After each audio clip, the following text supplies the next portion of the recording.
Welcome to this space, this time set aside to honor the life of Jeanine Bray. The sorrow and joy of life weave a tapestry of our individual lives as death gathers us into community. To bid one we have known and loved farewell and adieu. To search for life's deepest meanings.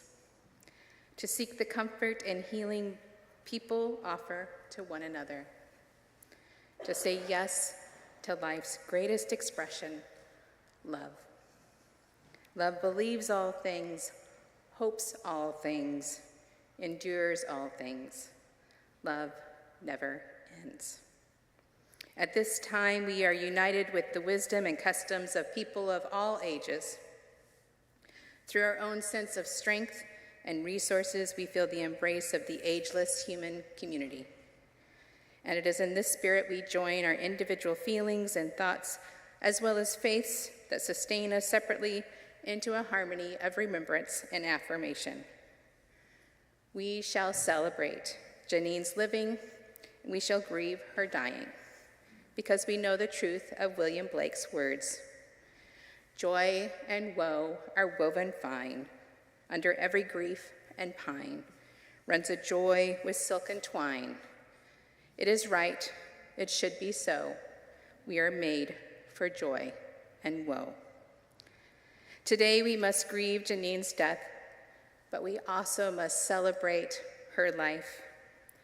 Though our grief is strong and we must mourn, we will not let the shadow of death obscure the living life of the person who touched us many times, in many ways, filling our lives with memories, meaning, and love.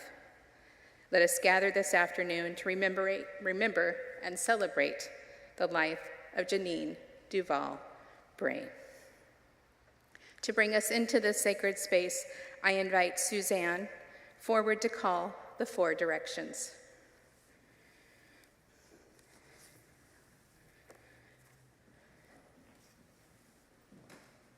One of the things that Jeanine asked me to do in our many visits before she died was to honor her and honor her way in the world and her relationship to Earth and the larger universe by calling in the directions. And we discovered when we were working together, she as a professional in Honda and me as a volunteer in the hospice, discovered that we shared the same view. Okay, you're going to hold it for me, thank you. Okay. And so I am here to honor Jeanine, to honor her way in the world, to honor the earth, the sky, and our beautiful surroundings, and to honor her friends and her family and all of those that are here that have loved her. And so as I call in the directions, I just ask you to sit with your hands perhaps on your heart if you're called to do that, and think about this beautiful earth that we live on, the light that is here, and we've each come into the world to shine our light, to be the stars that we are. And we are here today to remember that and to remember Jeanine, who was such a beautiful star in our lives. And I'm going to begin with the East.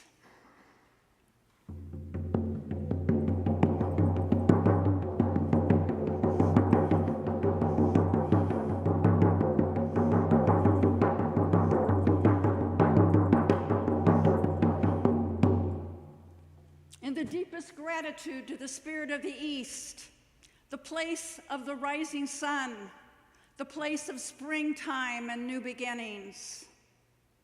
And we honor this time as we come together and remember that we are also those that grow from our springtime, grow with our hearts, grow with our wisdom. And we honor Jeanine as she came into the world with immense light, and she shone her light to all of us with her voice, with her poetry, with her friendship, with her love. Aho. To the south.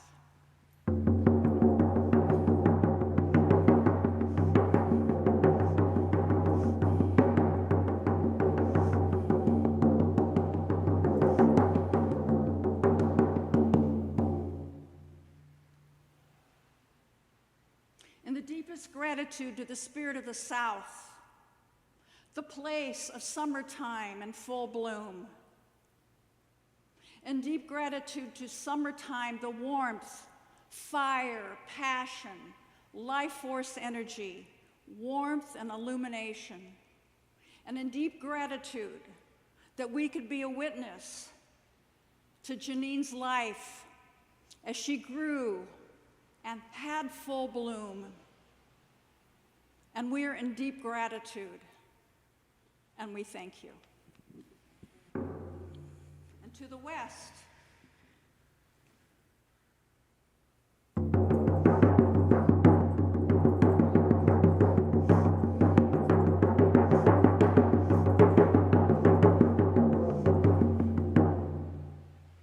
in the deepest gratitude to the Spirit of the West, the place of going into the dark, into the mystery, the place of autumn and letting go.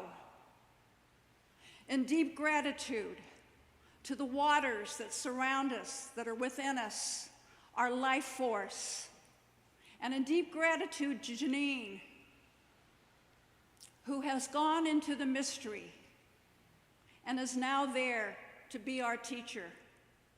And we thank you, and we thank Jeanine. Aho.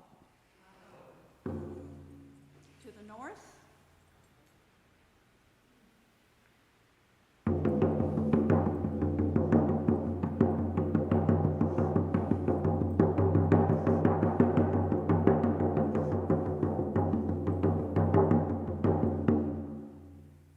in the deepest gratitude to the Spirit of the North Star, the northern lights, the winter time, the cold, the dark, the time of dreaming our lives into being, the time to remember that we are cultivating who we're becoming 10,000 years from now. And in deep gratitude to our beloved ancestors that have passed before us, that are healed, and we invite them to be here at this time as we honor our beloved ancestor, Jeanine. And may we be permeable, and may we feel your presence and hear your stories and know your light. In deep gratitude, aho.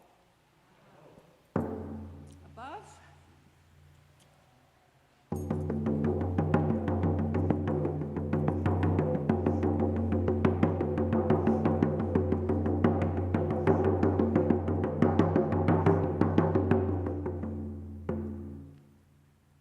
Deepest gratitude to the heavens above, to Father Sky, and deep gratitude to this planet Earth that we live on and the planets beyond, to the galaxy that we are around and we see, and all the other galaxies, this universe and universes beyond, and deep gratitude to all of our beloveds in the other realities that are guiding us and supporting us and teaching us.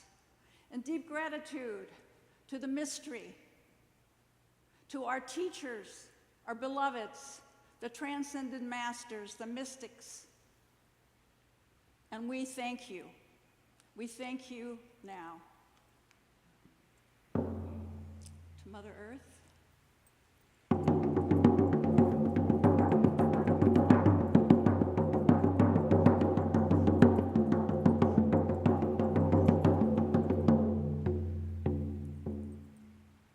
Deepest gratitude to our true mother, Mother Earth.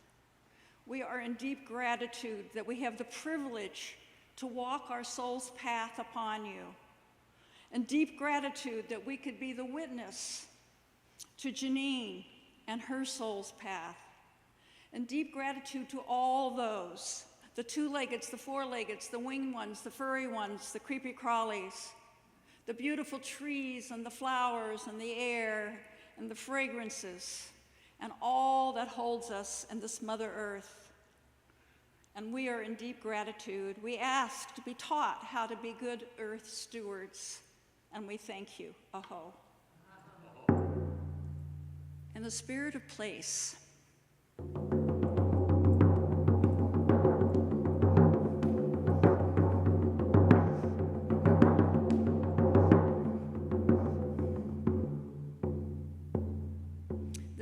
gratitude to the spirit of place, the spirit of this Unitarian Church, all those that have come before, the ancestors, the beloveds, those that have cultivated this place to worship, this place to provide service, this place to remember who we are, to remember our true selves.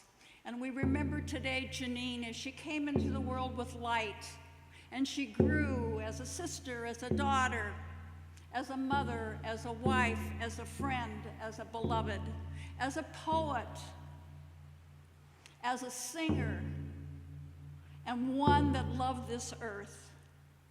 And we're in deep gratitude, Aho.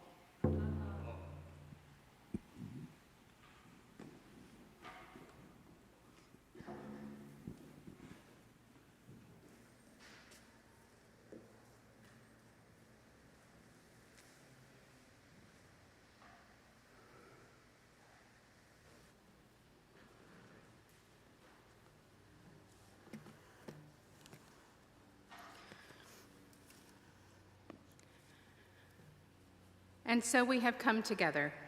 It is right and fitting that we have come together.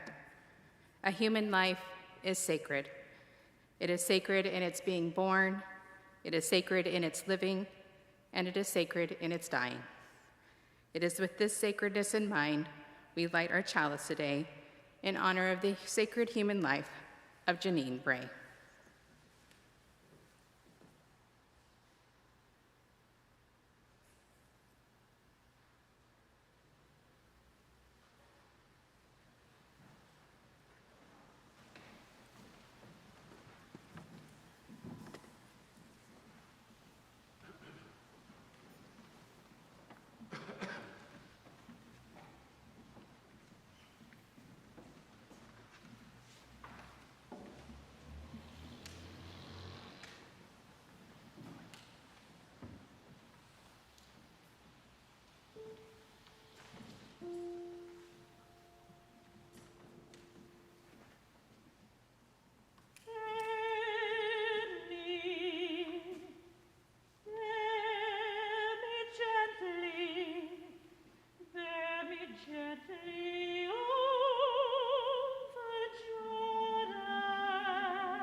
As conscious and self-conscious life, we know that death is inevitable.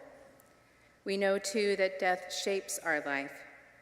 Most of the time, we accept death as an abstract principle, a dispassionate fact of life, part of a biological chain of generation begetting generation.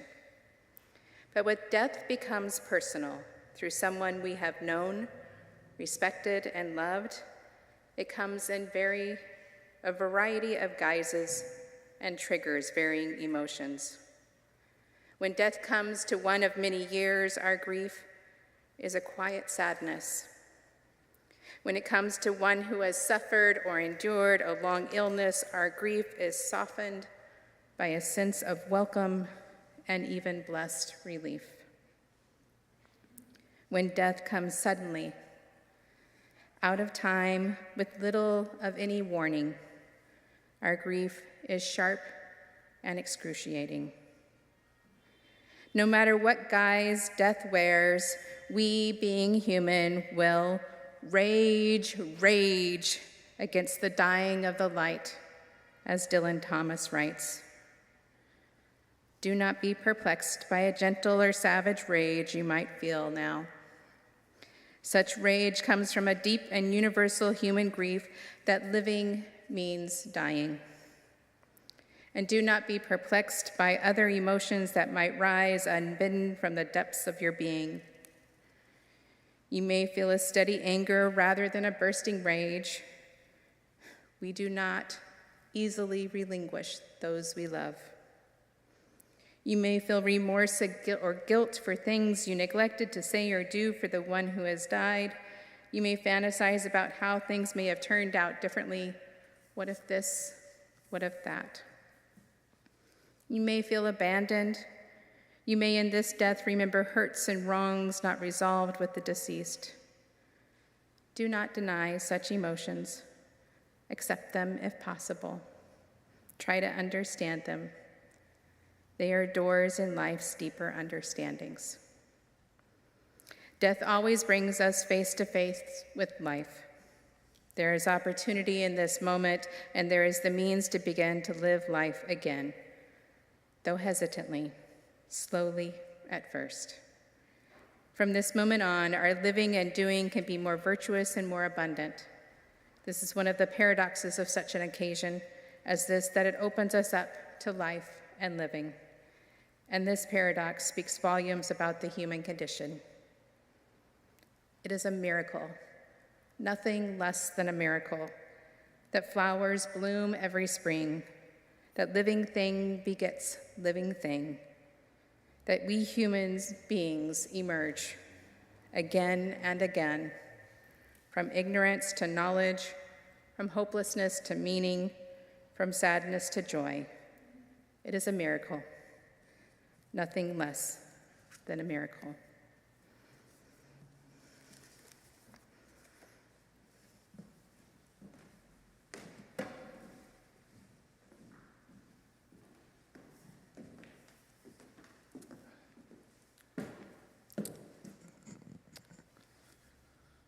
Two things come to mind, thinking of my mother: authentic and compassionate.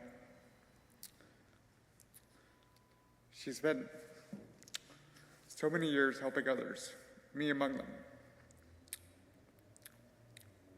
And when she retired, she followed her deep creative and spiritual interests in a way that was uniquely her.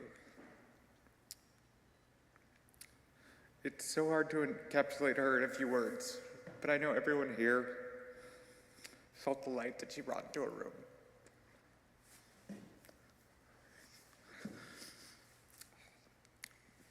Her work at hospice was really meaningful and always inspired me to this day to be kind. She worked so hard to bring joy to a lot of people who hadn't felt joy. A story I wanted to tell is that she worked to know all the good bakeries in town and had them on speed dial in a time when the internet wasn't really popular. She was like, if I have the San Francisco credit card, these people are going to eat the best cakes I can find. There will not be cheap cakes for these people who've lived on the streets. They will enjoy the best baked goods that I can find in San Francisco. Friday night, I was feeling pretty sad, and I went to Schubert's, and I bought a chocolate cake. I've never bought a cake just for myself for no reason. But me and my partner enjoyed that cake, and I thought of her. Thank you all so much for coming. I know she appreciates your presence here in passing as much as she did in life. Thank you.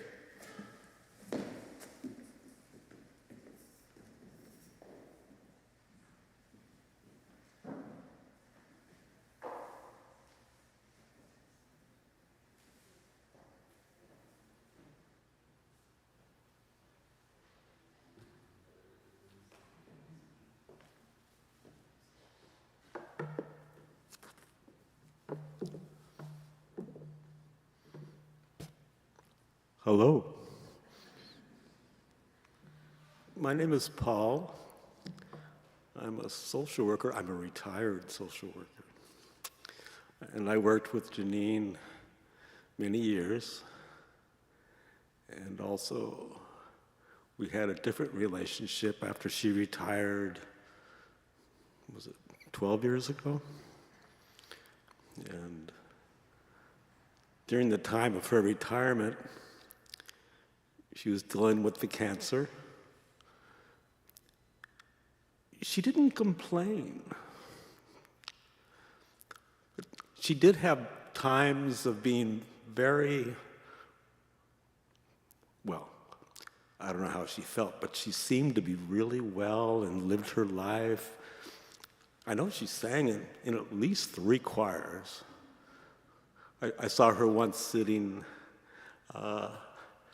in a chair in the choir at the Unitarian Church in the East Bay, singing St. Matthew's Passion. She's one of those persons where her opinion mattered a lot to me. I wanted her to respect me. And I thought that she knew so much.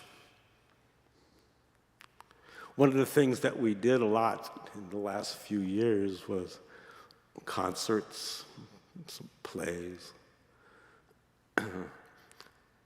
In more recent times, we would listen to the radio together, she at home and me at home. And, did you hear that Mendelssohn? She goes, I just don't get Mendelssohn. And I go, well, it's because of Mendelssohn that we have Bach, you know. Really? And we used to read to each other. Ever read Moby Dick? The chapter on chowder, we were laughing. It's so funny. So if you like chowder or just feel like a good laugh, chowder. But read it aloud. And we'd read poems. Whenever we read poems, we would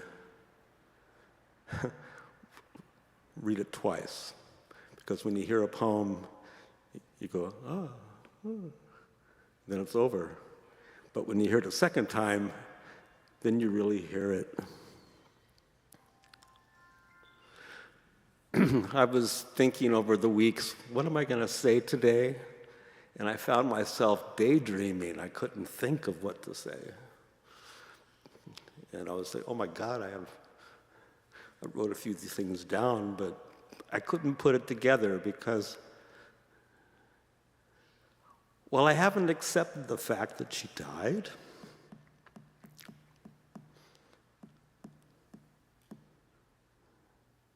She didn't die.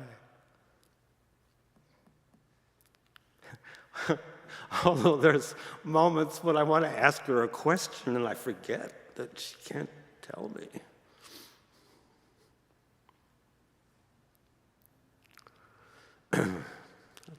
I'm remembering a lot of experiences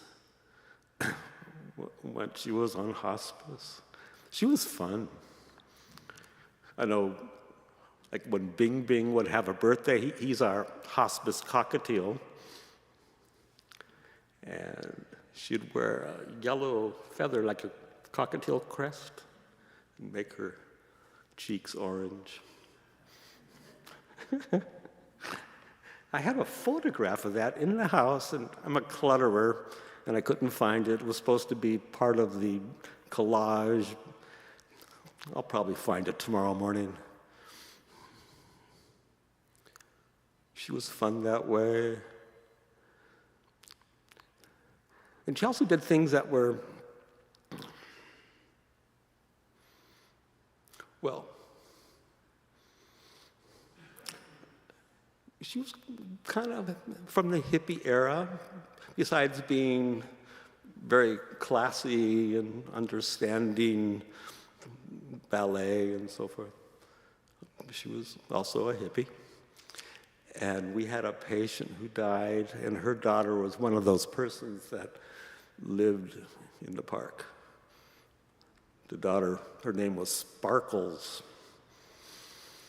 And somehow, some way, we ended up with Sparkles' mom's cremains. And she goes, we have to bring the cremains to Sparkles. And I went, oh my God, where are we going to find this soul? So we went to the park, and it's kind of, I don't know if you guys have been there in recent years, but it's kind of like a lot of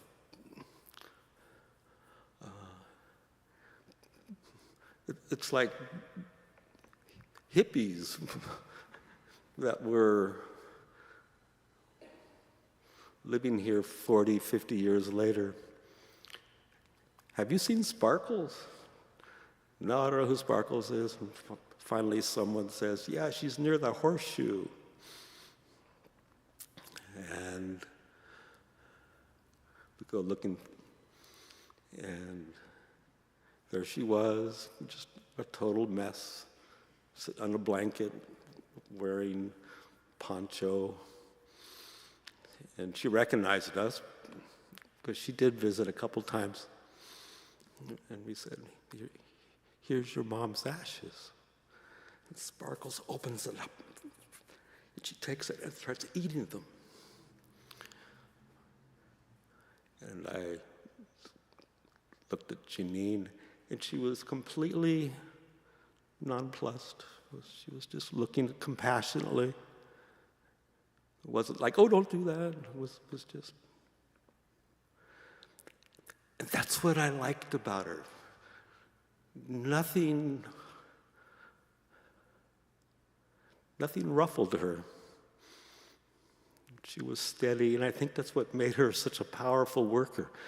She had the compassion. She had the stillness. She had a way of giving hope. I remember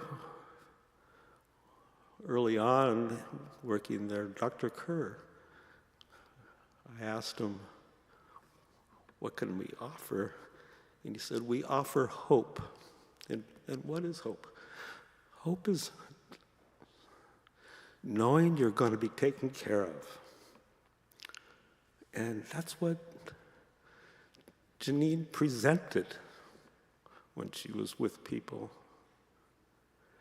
That's what it was like sitting next to her at the symphony, because she understood.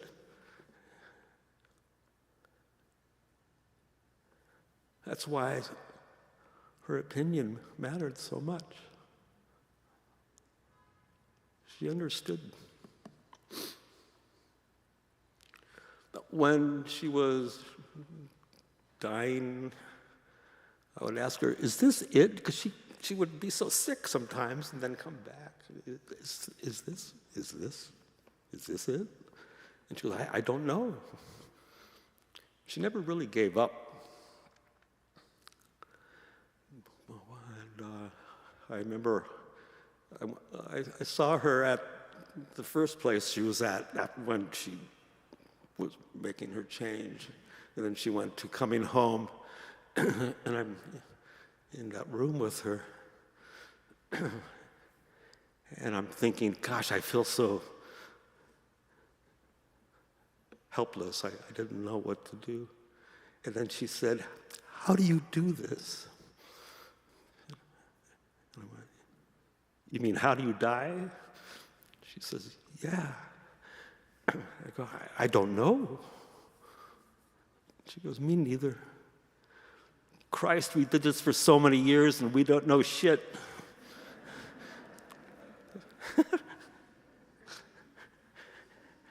So we sat there quiet, and she had a window, and outside the window there were some morning glories, beautiful to look at. And she said, "I love morning glories." And then a hummingbird came. She goes, "I love hummingbirds."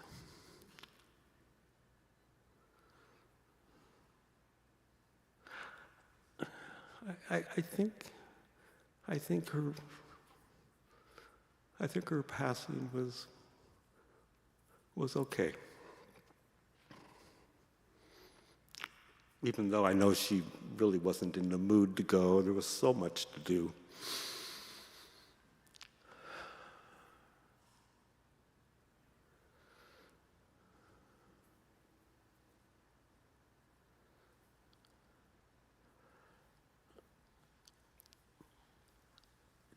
Forgive me, but I want to read a poem. This is a poem that we read a few times together. And I wrote it down this morning, so it's sloppy.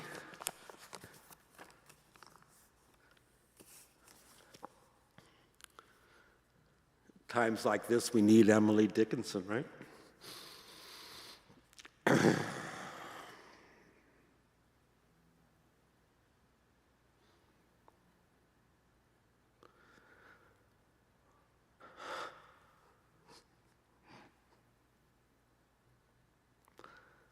Hope is the thing with feathers that perches in the soul and sings the tune without the words and never stops at all. And sweetest in the gale is heard, and sore must be the storm that could abash the little bird that kept so many warm. I've heard it in the chillest land and on the strangest sea, yet never in extremity it asked a crumb of me. Hope is the thing with feathers that perches in the soul and sings the tune without the words and never stops at all. And sweetest in the gale is heard, and sore must be the storm that could abash the little bird that kept so many warm. I've heard it in the chillest land and on the strangest sea, yet never in extremity it asks a crumb of me.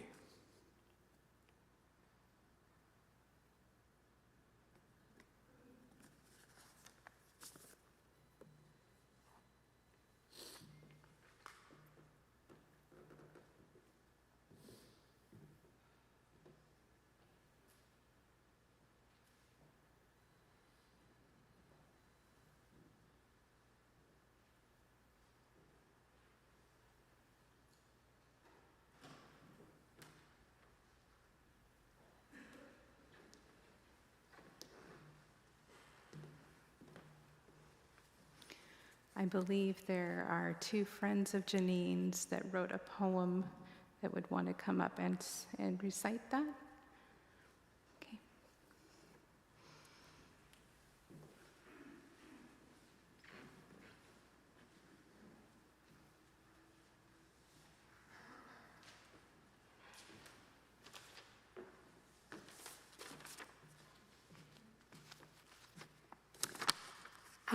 I have not known Jeanine for very long.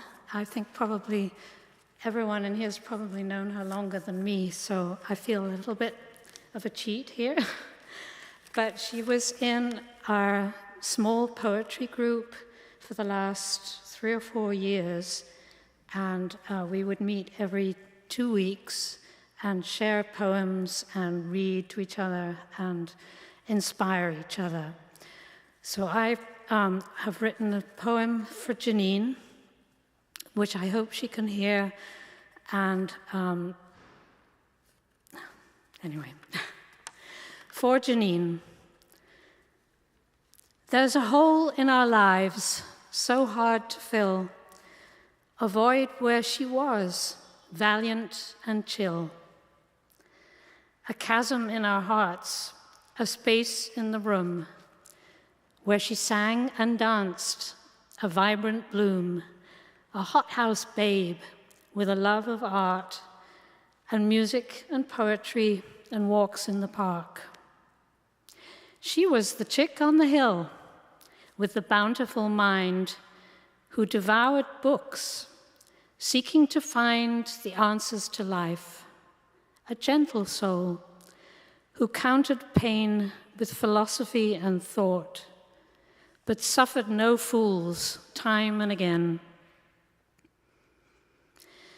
We love you, Jeanine, our sister in life, now angel beyond. Watch over us now as we say goodbye, and pray that we'll meet in a garden again for a glass of wine to share a laugh and a poetry line or two.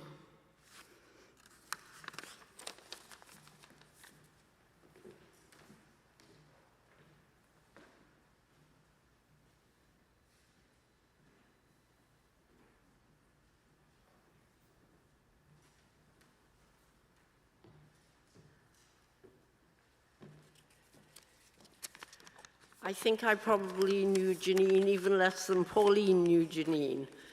But when I was with her, she was a very strong presence. I wrote this little poem for her the weeks after we heard that she had died. A gentle soul who wrote soft poems with a punch, sometimes enough to knock you down. I only knew her from our poetry mornings, a ladylike coffee or tea and a lacy tablecloth, bone china cups, and lots of wonderful stories. I could identify with her and them. I also lived through the 60s and 70s, and when I say lived, it was, of course, when life began, or that life began. I wanted to help her grieve and get it done with and past, for her poems were often sad and regretful, wishing it had been another way. But I know from my own that it doesn't happen that way. I felt she had a short time to go on living. Carpe diem, I wanted to nudge her onwards, but it wasn't going to be. I heard she liked to sing, but sadly, I never got to hear her voice in that way. But her poems were songs, and I listened.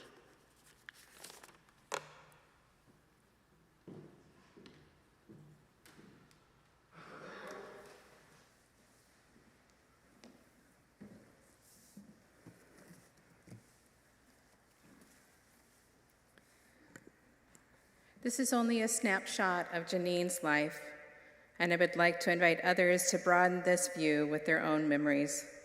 All are welcome, but none are required.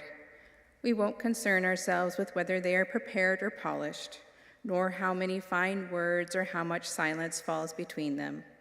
The marker of their value is not how they touch us within, not how loud or long they sound around us. If you would like to speak, please come forward to use the microphones provided.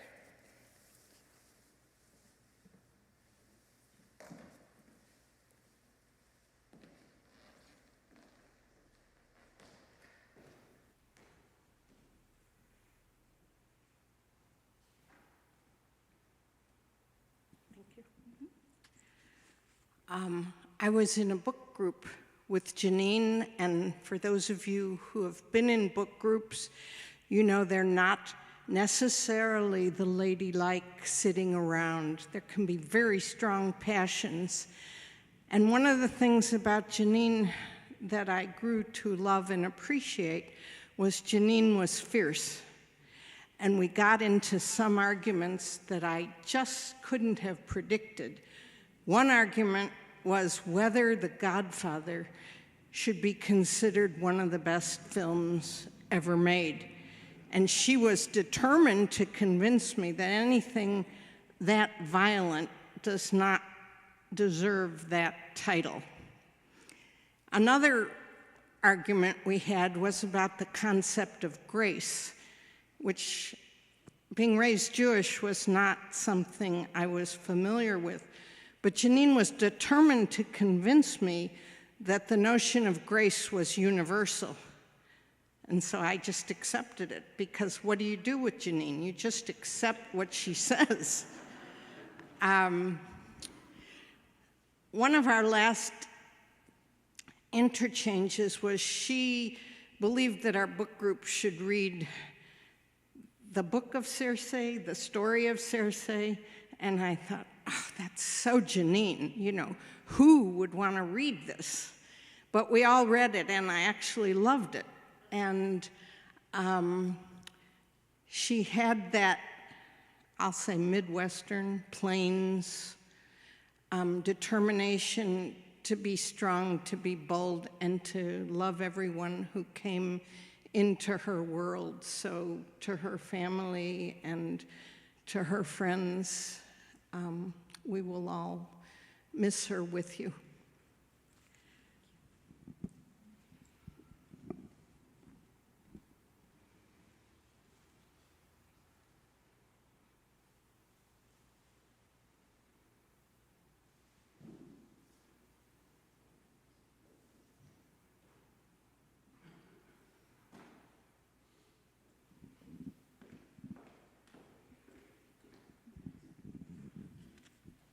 Hi, my name's Heather. I knew Jeanine through Rosen. We met at the very first class and took all our classes together. It was a very intimate friendship. You know, we shared all our deep, dark secrets in Rosen.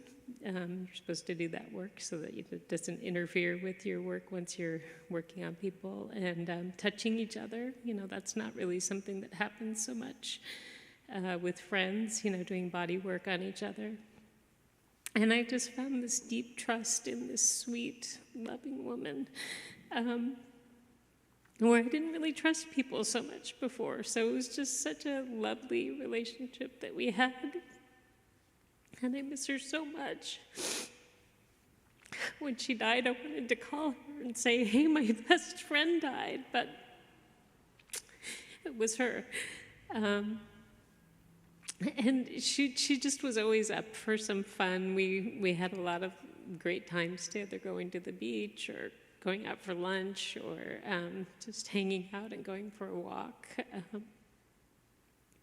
It's such a great loss to have her gone, and I felt so honored to be there with her while she was going through her last months and weeks. It was really beautiful and sweet, and it was also scary and sad, but I just felt so honored to be there and so honored to have her as a friend. And I just really relish all the time that we got to spend together.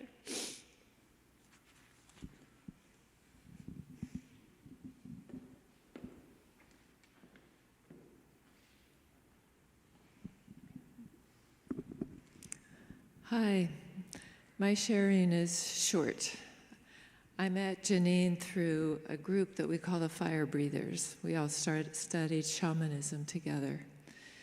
And what's it been, about 8 years? We've been getting together. Well, for many years we would get together every other week and have dinner and do ceremony together and pray. And when I would think about coming to the shaman group, and I'd think of Jeanine, I would always think, I get to get a hug from Jeanine. I just love Jeanine's hugs. I could just melt into them.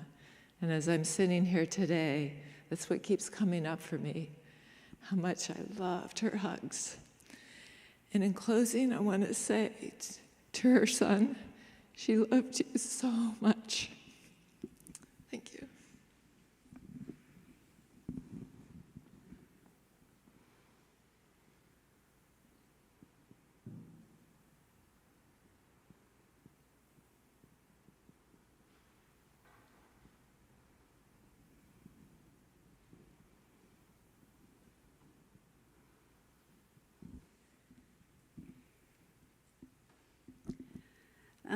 I'm also in the Fire Breathers, and I run a shamanic clinic, and Jeanine was one of our shamanic practitioners. And I think of her as this profound healer, and it seemed to me that a good part of her life was dedicated to healing in some form or another. And she seemed filled with light to me. I learned a lot from her in many different ways. So I'm glad to be here today.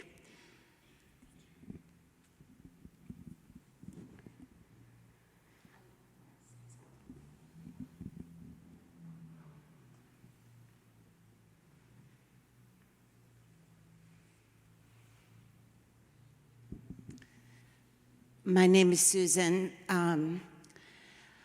I've had the honor of knowing Jeanine through many of the chapters of her life.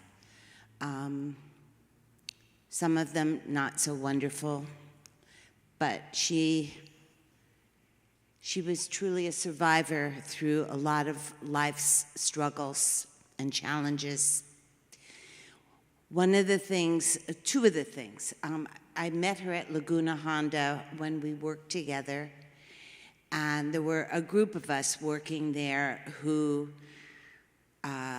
were kind of in trouble a lot because we would think and act outside of the box. And we were known as the Bee Gees, the bad girls. But and some of the Bee Gees are here today.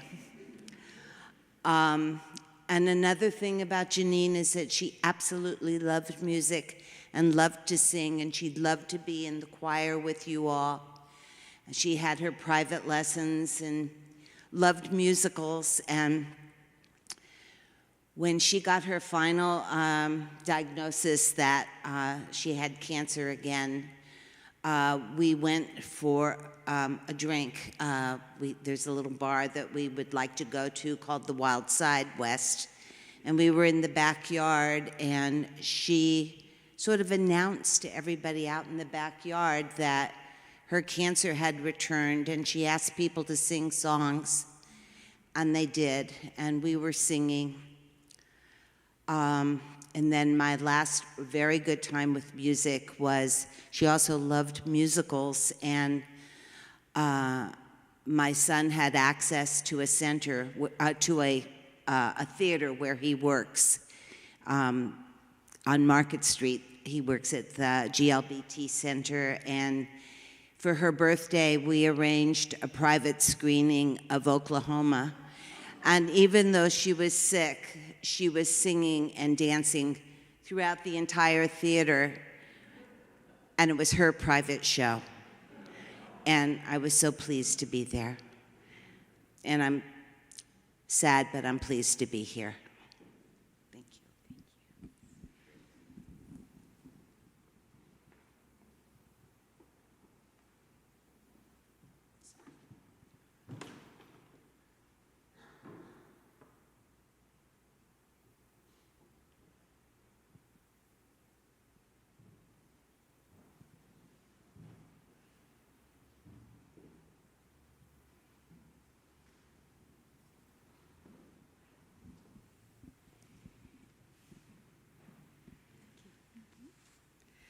Hi, Jeanine. I was in the group with her, with the Fire Breathers, and I haven't been in a successful living situation for a while, so when Jeanine was traveling, she would let me stay at her house. And that was always a treat. And then she'd explain that, okay, I have a cat.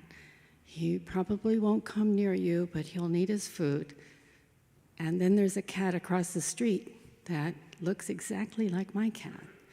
And so I would leave the window open at night so I could sleep with some fresh air. And I think the other cat came in and ate all the food. So this is my confession that I never mentioned it, but I think everybody got fed. And it was just really special to be in her home, just to have her vibe. And she was so happy with it. And there was another visitor in the garden she said to look out for is the little skunk. And I was like, this is San Francisco. Where would a skunk come from? And then one day I was out in the garden where the nasturtiums were growing, and it was just a lovely place. Who knew, where it started and ended? But I heard a rustling, and I thought, this could be my visitor. And I did get to see the skunk. Thank you.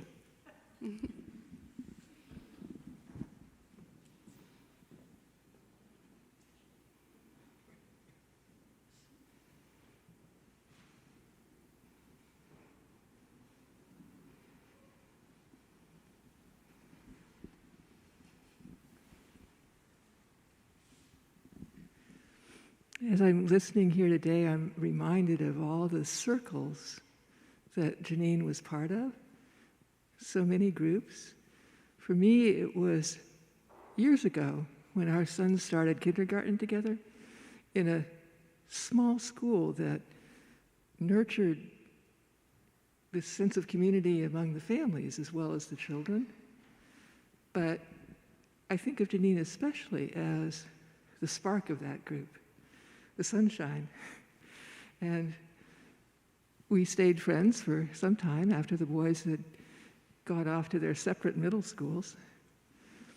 Lost touch eventually, but re-encountered each other 6 or 7 years ago. She told me she had been taking singing lessons and would kind of like to find another choir. And so she came.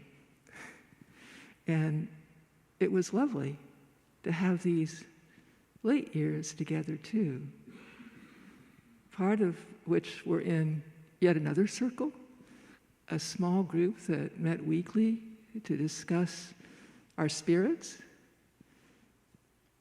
And Jeanine's questing was so obvious, and how she drew from so many places. I remember particularly the beautiful altar that she showed us for Dia de los Muertos. And also an occasion when she and I walked together to a Tibetan Buddhist temple, where her knowledge of that tradition was a big blessing to me as we were there together. So I really admired that questing in her.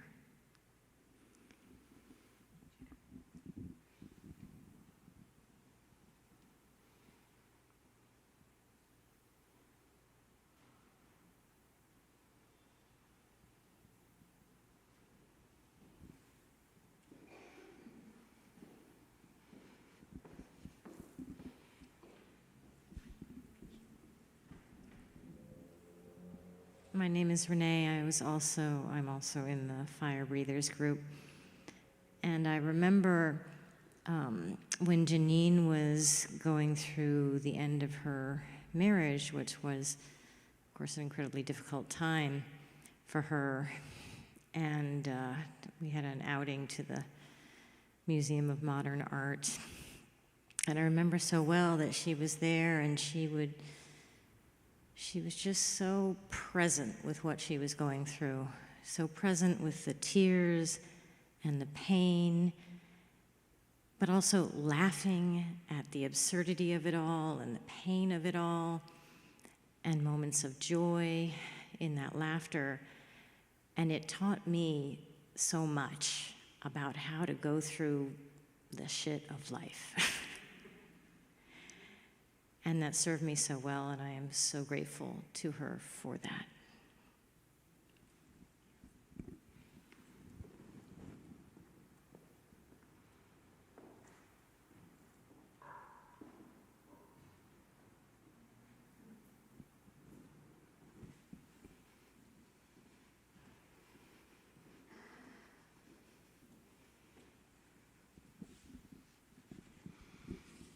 I have to say, I didn't make up my mind to say anything until about 5 seconds ago. And it occurred to me that I met Jeanine through a choir director who assigned her as my roommate to go to South Africa. Didn't know her from Adam. And I met her here at the church for the first time. I was going to be spending, that's pretty intimate, being a roommate for 3 weeks with somebody who's a complete stranger. And I was downstairs here, and I saw her across the room because I had been apprised of, she's about yay tall, and she's a big woman. She has a big smile and stuff. And she may have had a name tag. In any case, she came towards me and glared at me and walked right past me. I thought, what have I done? I'm going to spend 3 weeks with her. The next day, she sent me an email saying, I am so sorry. I realize now that you're going to be my roommate. And I was in a bad mood. I didn't want to talk. But this is going to be a great trip, and we are going to have so much fun. And I love that we're going to be together on this adventure. Now, fast forward weeks, months after that trip, there's been all kinds of weird stuff. I broke my hip, my toe in South Africa, and she gave me one of her poles. How's that for a roommate? And now I'm thinking, my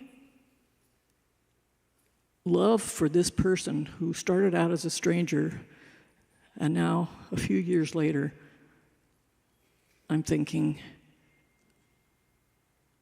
you know what it's like when you see somebody across the room and you want to be with that person. You go that way. You don't turn around and walk the other direction. Every time I had any opportunity to have a cup of tea with her, or to sing in the choir with her, or just, have an opportunity to chat, exchange emails or stuff, my heart went up. My heart was full.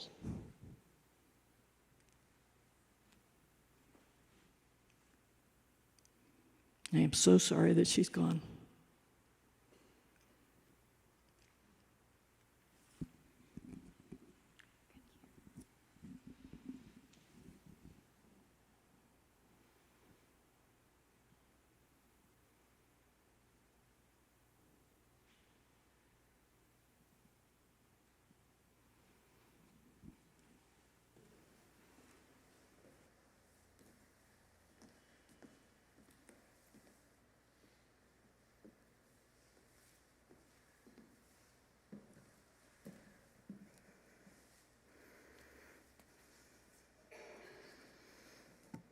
We give thanks for the life of Jeanine.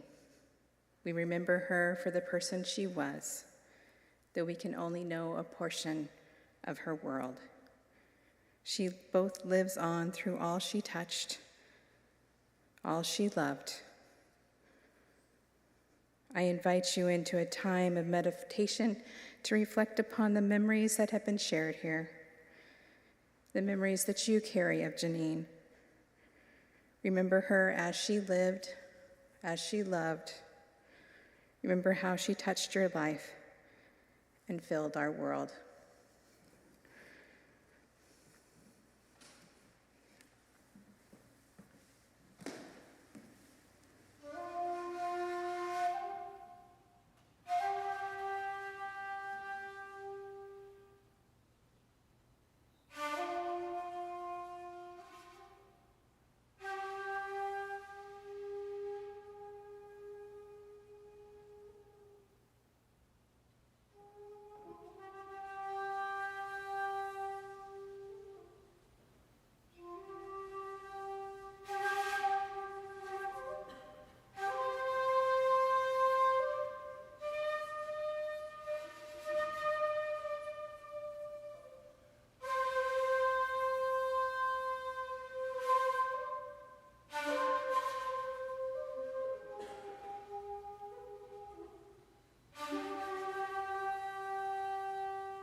A reading by Merritt Malloy. When I die, give what's left of me away. Give what's left of me away to children and old men that wait to die. And if you need to cry, cry for your brother walking the street beside you. And when you need me, put your arms around anyone and give them what you need to give me. I want to leave you with something better than words or sounds. Look for me in the people you've known or loved. And if you cannot give me away, at least let me live on your eyes and not on your mind. You can love me most by letting hands touch hands, by letting bodies touch bodies, and by letting go of children that need to be free. Love doesn't die. People do. So when all that is left of me is love, give me away. Thank you to everyone who shared words or music or songs or directions. Thank you in poetry. Thank you to all who shared and made Jeanine's spirit alive in this room today. We invite you to reception following the postlude. And at the reception, there's going to be a book for you to sign, and Jeanine's son asked that you please put your email address in there. He's working on a book of poetry that she's created, and he wants to be able to send that to you. So if you'd like a copy, please put your email in that book.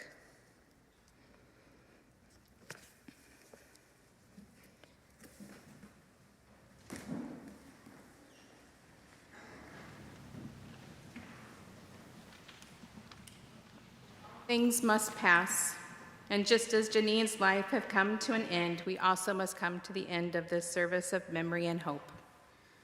We will now extinguish the chalice which we lit earlier in her memory, and as I do so, I invite you to look closely. As the flame is extinguished, a puff of smoke will rise up, flow through this room and out into the world to be carried forth by the eternal winds. So it is with Jeanine's spirit. The flame of her life may be extinguished, but her spirit still remains with us all.